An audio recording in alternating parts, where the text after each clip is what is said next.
Should you get into truck driving, specifically OTR, over the road truck driving in 2024? That's what we're going to be talking about in today's video. What is going on, guys? Dusty here with a brand new video. It's been a while since I posted my last video. I feel like I'm always saying that because I rarely ever post, which is a bad habit. I want to be more consistent, but sometimes I'm just in the grind. I'm just in the trenches out here in Kansas City right now, getting my truck loaded.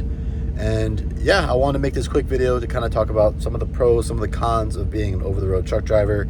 I've been driving for a little over 13 months now, and overall it's been a great experience. You know, it comes with some highs, it comes with some lows with any job, with any career, but it's really about how you make it, right? It's how you make it enjoyable for you. You have to do what's best for you. And if you're in a situation right now where you don't mind staying out 3, 4, 5, 6 weeks at a time to work basically 7 days a week and make as much money as possible, then this could be for you. Now, I've been in a situation where I've done that. I've been out for 6 weeks at a time. But as of recently, I've been kind of just switching it up and only being out for 3 weeks. Like, I'm taking a little trip to Niagara Falls in a couple weeks, and before that I was in North Carolina for a couple days visiting family. I went to New York a few months ago to visit my friends from high school and from college that I grew up with. So what's nice about it is that you can take, if you're with an over-the-road truck driving company, you could take time off wherever you want, basically, as long as you kind of work with your company to figure out where you could park. Now with our company, we have certain dealerships that we're allowed to park at.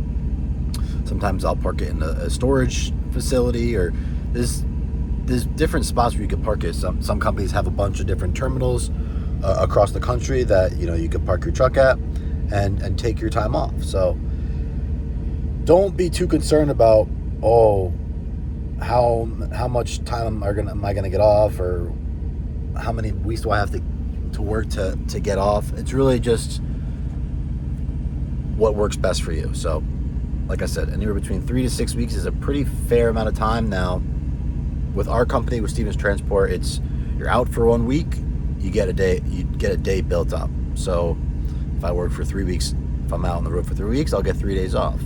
Now there is times where you might get an extra day if you deliver the load a little bit early. You're not going to get another load, because then you're not going to be able to get back to that area. So you're probably just going to take the extra day, and your company's not gonna beat you up over it. It's not the end of the world. So home time, it's one of those things where it's really important, because being out in this truck, you are by yourself. You are in a constant work mode, and it's tough to kind of check out of that work mode unless you do take the time to actually take time off. Now, you can take, obviously, your 34-hour resets, which I'm probably going to be taking one after I deliver this load, because my hours are running pretty low on my 70, and my recap hours aren't looking too hot. But if you need a little reset, take a 34-hour reset. You're legally allowed to. You're not going to be forced to not take a 34 if your hours are low. Now, you don't want to abuse that, right? You don't want to be just having, basically a full clock, a full 70, and you're going to be taking, a day off here, another day off next week.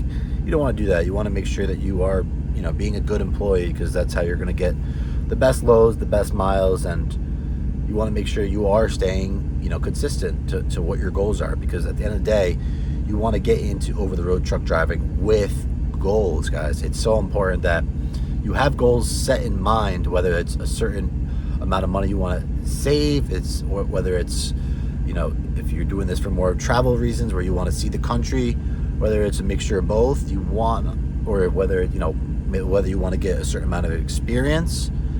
As a truck driver, there's a lot of different variations of goals that I want you guys to set for yourself, because at the end of the day, the more goals you have and the more experience you build for yourself, the better you're going to set yourself up for the future. Now, once you cross that year of experience, it really opens up a lot of doors for different types of companies that you could work for and get hired by. Now, you don't necessarily have to switch companies if you're enjoying, the company and the situation that you're in currently, but you always have options. That's what's really important. You want to get at least 6 months to a year of experience before you really start looking for other alternatives and other positions, because no company wants to hire someone that's always switching jobs. That's it's never a good look. So get your experience. Try to do your best to pay off your CDL school loan. Now with Stevens, we have Stevens that pays for half of your CDL school. So that was really helpful. But I made sure to pay off my portion. It comes out of your check each week, the CDL school loan, but it would take like 3 years to actually pay that off. I just wrote a check and got that paid off as quickly as possible, because I've never been a big fan of having debt. And I'm going a little bit on a side tangent, but yeah, over the road truck driving, it's one of those things where you have to see how you like it, what you don't like about it. For me personally, I don't like the winter. I don't like driving in cold weather. I don't like driving in the snow. I moved from New York to Houston, Texas, and now I live in Florida. But I got out of New York because I was sick and tired of waking up to having to clean my car off, it being cold, not wanting to go outside, seasonal depression. The winter for me is not it. So I did this winter as a truck driver. I can tell you right now, I'm not going to be doing over the road truck driving all 48 states this upcoming winter. So I'm going to be looking into more of a regional, southeast regional route. And when you build up that experience, you have the flexibility to have certain dedicated routes, regional routes that will open up for you, that your company will allow you to do, because you put in that time, you put in that initial grind, and quote unquote the shitloads or the shit routes, right? Once you put in that time, it's going to really help you have some leverage into what you actually want to do in your trucking career. So definitely see how you like it. See what you don't like about it. See what you do like about it. Now, pay, right? That's what's super important, right? Right? Everyone wants to make as much money as possible, but it's not always about how much money you're making as a driver per mile. It's about how many miles you're getting per week, right? Because if someone's only getting 1,500 miles a week, but is making a little bit more per mile compared to someone who's getting 2,500 miles per week, you're going to want to go with a company that's going to run you a lot of miles. And that's what's nice about refrigerated freight, is that a reefer is because you're going to get more miles, right? These meat loads, this load that I'm on right now, it's 1,800 miles. I left Denver, Colorado, deadheaded 360 miles to Liberal, Kansas. And from Kansas, I came to Kansas City, which is where I'm at right now.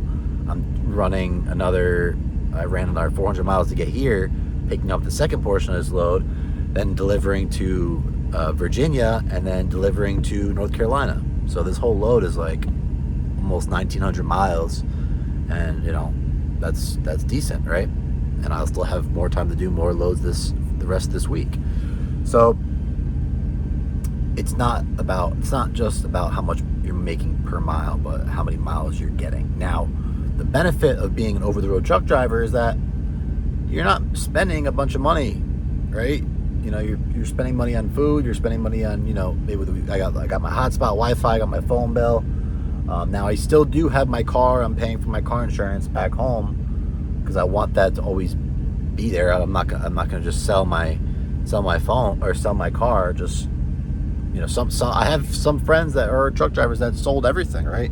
They got rid of their apartment, they got rid of their car, and they're living in their truck, right? They have no need for it anymore. And to each their own. I did get rid of my apartment. I kept a lot of my stuff with family and storage, and that's worked out for me. Because think about it, apartments nowadays, to get a one bedroom, you're looking at anywhere between $1,000, $1,500, depending on the market, wherever you're at.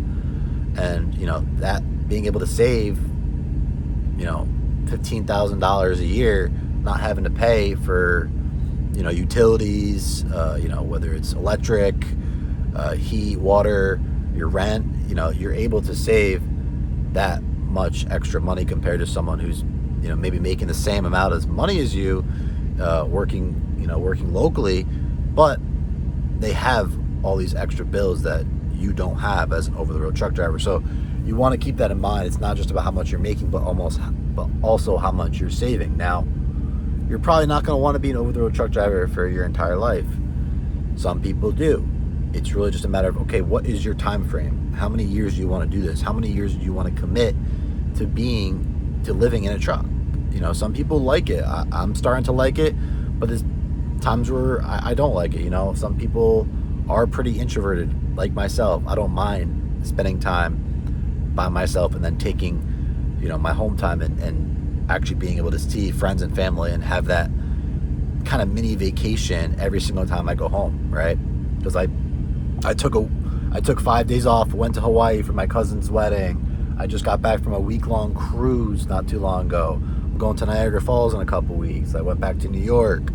I spent the holiday Christmas last year with my aunt in North Carolina. So I've had plenty of time off to where I'm able to be with friends and family, but also when I know when I'm on this truck, I'm out to make money. I'm not out to spend money. I'm not out to really do anything besides work and go to the gym, right? Because I go to the gym at least 2-3 times a week at Planet Fitnesses, and I try to stay healthy as best I can, right? Now, it is tough, I'm not gonna lie. I have gained some weight over this past year, about 10 pounds, which, I'm not necessarily proud about, but I know that I'm going to the gym, staying consistent, getting stronger, building muscle. So yeah, a little bit of fat gain. I'm not gonna beat myself up over it, but you can easily stay healthy being an over-the-road truck driver. It's just having discipline and just eating less, because you're not gonna be burning as many calories if you are sitting on your butt for 8 to 10 hours a day. Now, you're not gonna be driving 8 to 10 hours each and every day. There's gonna be days where you're picking up a load, you're chilling, you're hanging out for a little bit, and then you're driving maybe 6 hours. It's not every day where you're going to be busting your ass, driving so many miles. So don't think that every single day you're driving 10 hours a day. And it's not how it is with over-the-road truck driving, because there's days where you might get to a delivery early and you're there, half a day early, and you don't pick up till the next day.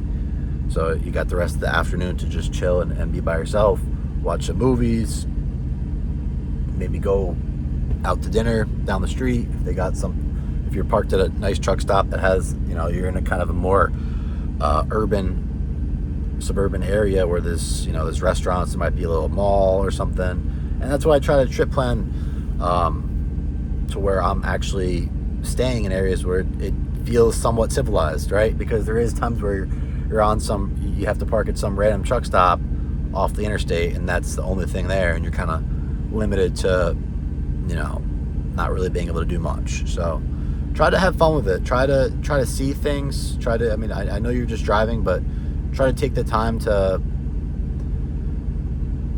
be somewhat of a tourist if you can.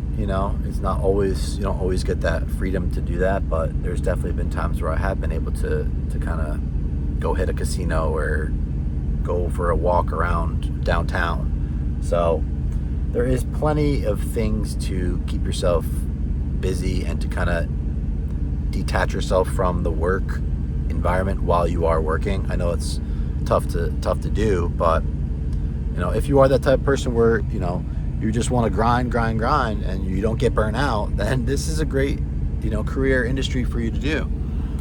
So let me know what you guys think. Let me know if you're looking to getting it into OTR, if you got any questions about Stevens Transport specifically, because that's the company that I've been working for over 13 months.